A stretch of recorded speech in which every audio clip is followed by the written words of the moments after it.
Selamat siang Bapak Ibu sekalian. Kita kembali di acara program Discipleship GKI Penuai. Pada Sabtu siang ini kita belajar firman Tuhan. Saya berharap semua dalam keadaan baik, dalam keadaan sehat, dalam keadaan sukacita selalu. Sebelum kita membahas firman Tuhan tentang pertumbuhan rohani yang bagian yang keempat, sama-sama kita berdoa bersatu di dalam doa. Terima kasih Tuhan, Kau baik, Kau sungguh baik Tuhan.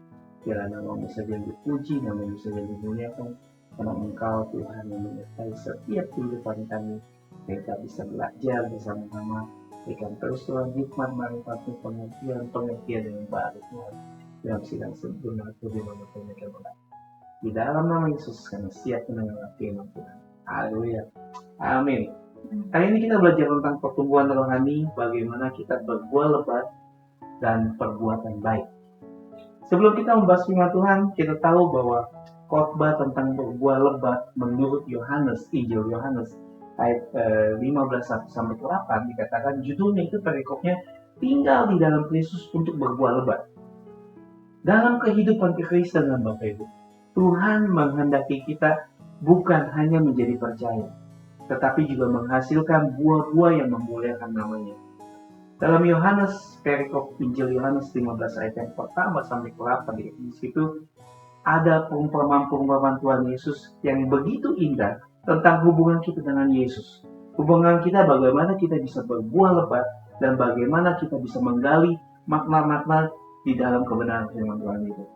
Dan kita baca dan kita tahu di dalam ayat yang pertama sampai ayat yang kedua dikatakan Yesus adalah pokok anggur yang benar. Di situ akulah pokok anggur yang benar dan Bapakkulah pengusahanya. Dalam Yohanes 15 ayat yang pertama. Di situ dikatakan di dalam Injil Yohanes, Yesus sebagai sumber kehidupan. Seperti anggur menjadi memberikan kehidupan kepada ranting-rantingnya. Yesus adalah sumber kekuatan rohani kita. Yesus adalah sumber pengharapan kita. Tanpa Dia, kita tidak bisa berbuat apa-apa. Di ayat yang kelima. Jadi penerapannya di dalam hidup kita, apakah kita benar-benar bergantung kepada Kristus setiap hari atau kita mengandalkan dengan kekuatan kita sendiri atau mengandalkan kekuatan yang kita rasa kita mampu. Tapi kita percaya kalau kita mengandalkan kekuatan sendiri kita akan jatuh Bapak Ibu sekalian. Jadi pemangkasan untuk pertumbuhan. Dibutuhkan pemangkasan untuk pertumbuhan. Kenapa? Setiap ranting padaku yang tidak berbuah dikatakan di situ dipotongnya, dan setiap ranting yang tidak berbuah dibersihkannya supaya ia lebih banyak berbuah. Dalam Yohanes 15 ayat yang kedua. Jadi Allah atau Kristus memangkas kita atau mendisiplinkan kita agar kita menjadi lebih produktif, agar kita semakin produktif. Jadi penerapannya pasti banyak tantangan atau ujian dalam hidup kita supaya kita bisa menjadi caranya Tuhan membersihkan hidup kita untuk berbuah lebih banyak. Banyak tantangan atau ujian untuk kita, hidup kita dipangkas atau dibersihkan Tuhan. Nggak gampang proses yang kita lalui, nggak gampang apa yang kita lalui. Tapi kita percaya bahwa setiap pemangkasan itu, setiap pemotongan itu pasti ada hasilnya. Untuk kita apa? Untuk kita bisa berbuah lebih banyak. Syarat yang kedua itu untuk kita berbuah itu tinggal di dalam Kristus. Ayat yang kelima sampai ayat yang keempat sampai yang kelima. Di situ dikatakan tinggal di dalam aku dan aku di dalam kamu. Di luar aku kamu tidak dapat berbuat apa-apa. Jelas dikatakan di luar Tuhan, di luar Kristus kita tidak bisa berbuat apa-apa.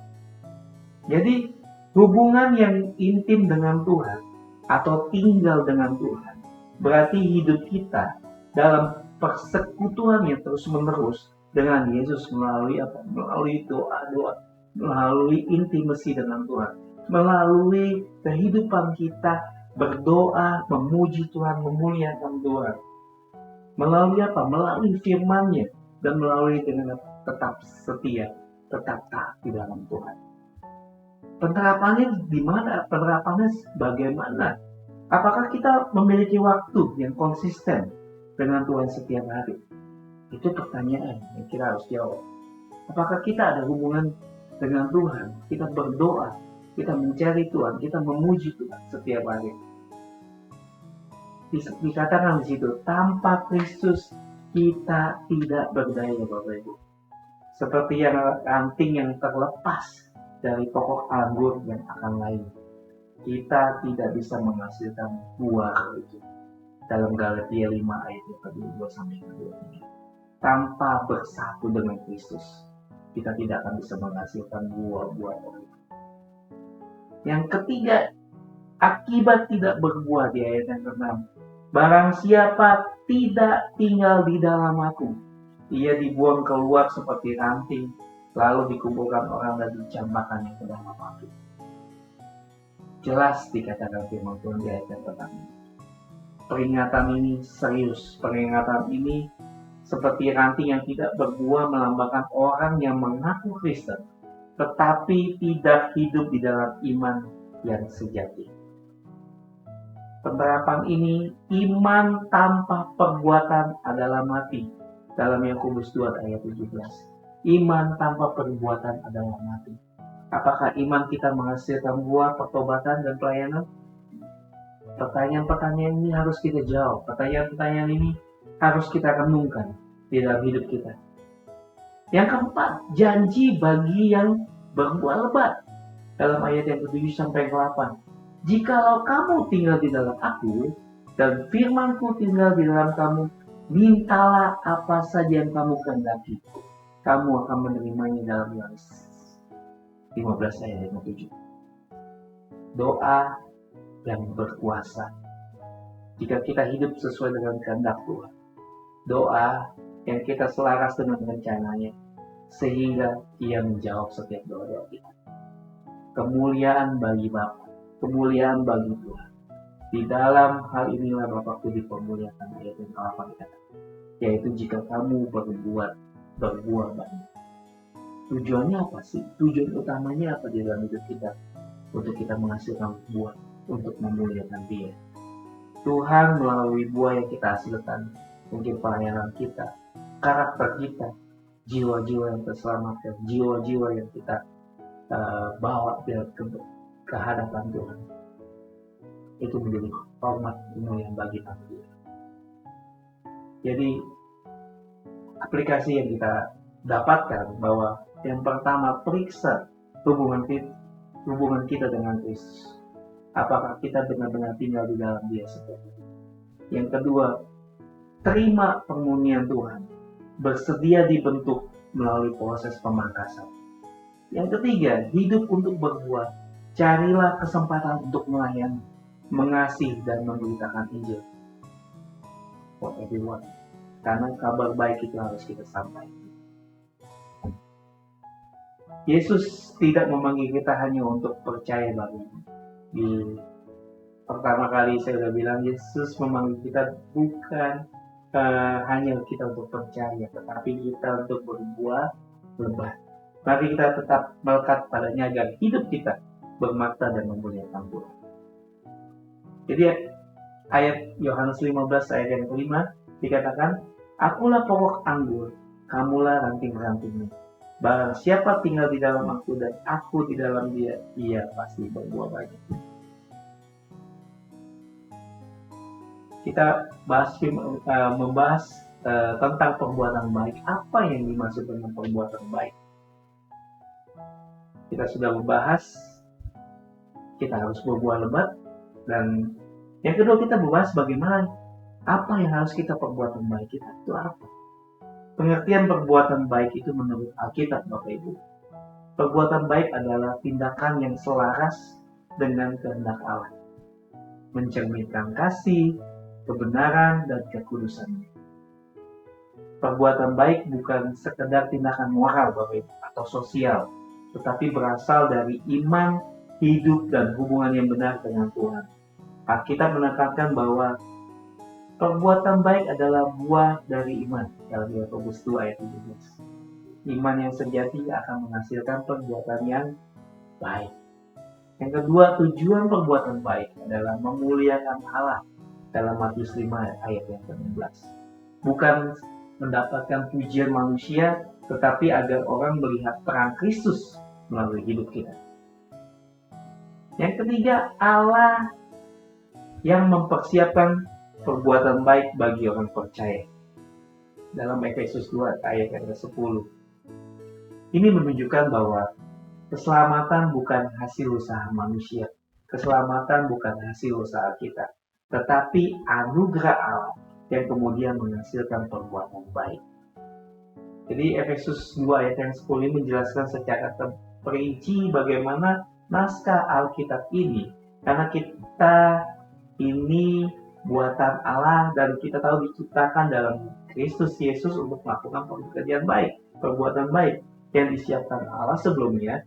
Ia mau supaya kita hidup di dalam Kristus, hidup di dalamnya. Yang pertama, kita ini buatan Allah. Katakan sama-sama, kita ini buatan Allah. Dalam bahasa Yunani-nya, polema. Jadi kata polema ini ada dua akar kata, yaitu paio, yang itu artinya membuat, berarti karya seni atau cipta atau mahakaryanya Tuhan.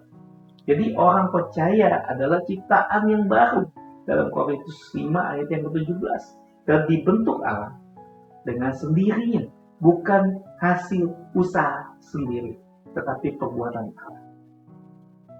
Jadi kalau kita implikasikan ke hidup kita, keselamatan adalah karyanya Allah, bukan hasil usaha manusia. Yang kedua itu diciptakan di dalam Kristus Yesus. Tanpa Kristus, manusia mati secara rohani. Di dalam Kristus, kita dihidupkan kembali dan dipulihkan untuk tujuan ilahi. Jadi hubungan dengan Kristus itu menjadi dasar bagaimana kita berbuat baik, bukan sebaliknya Bapak Ibu. Yang ketiga, untuk melakukan pekerjaan baik, bukan untuk memperoleh keselamatan, tetapi sebagai respon atas keselamatan tersebut. Contohnya perbuatan baik di dalam Alkitab yaitu mungkin dalam Kisah 20 ayat 35 menolong orang yang lemah, dalam 1 Petrus 1 ayat 15-16 hidup di dalam kekudusan. Dalam Matius 28 ayat 19 dikatakan memberitakan Injil, kabar baik itu. Jadi untuk melakukan pekerjaan baik, contoh-contoh perbuatan baik itu ada 3 hal yang Bapak Ibu bisa baca di dalam Bible kita: menolong orang yang lemah, hidup di dalam kekudusan, dan memberitakan Injil. Jadi yang perlu dipersiapkan Allah sebelumnya. Allah merancangkan jalan hidup dan pelayanan bagi setiap orang yang percaya. Ya, bukan kebetulan tetapi bagian dari rencananya Tuhan. Supaya kita hidup di dalamnya ini Bapak Ibu sekalian, perbuatan baik adalah gaya hidup orang percaya, bukan sekedar tindakan sesaat atau mencerminkan karakter Kristus. Kita harus mencerminkan karakter Kristus. Tujuan akhirnya apa? Untuk memuliakan Allah dan menjadi berkat bagi dunia ini. Perbuatan baik adalah yang pertama, buah dari keselamatan oleh kasih Kristus, bukan syarat untuk diselamatkan. Hasil dari karyanya Allah dalam hidup orang percaya, dirancang oleh Allah untuk tujuan yang mulia. Demikian firman Tuhan yang bisa saya sampaikan. Orang Kristen dipanggil untuk hidup di dalam ketaatan dan pelayanan, bukan karena kewajiban tetapi sebagai ungkapan syukur atas anugerah Tuhan, atas anugerah Allah. Demikianlah biarlah hendaknya terangmu bercahaya di hadapan semua orang, supaya mereka melihat perbuatan baik dan memuliakan Bapa yang di surga. Kita akan kembali membahas firman Tuhan pada Sabtu depan, Bapak Ibu sekalian, pada jam yang sama, jam 1 siang waktu Sydney. Sabtu depan kita akan belajar pertumbuhan rohani bagian kelima, yaitu pembangunan tubuh Kristus. Bagi Bapak Ibu yang membutuhkan topangan doa, silakan komen di bawah kolom komentar. Kita tim semua akan mendoakan keperluan dan kebutuhan Bapak Ibu sekalian untuk hormat kemuliaan bagi nama Tuhan. Demikian firman Tuhan yang bisa saya sampaikan. Salam sukacita selalu. God bless you. Tuhan Yesus memberkati. Shalom.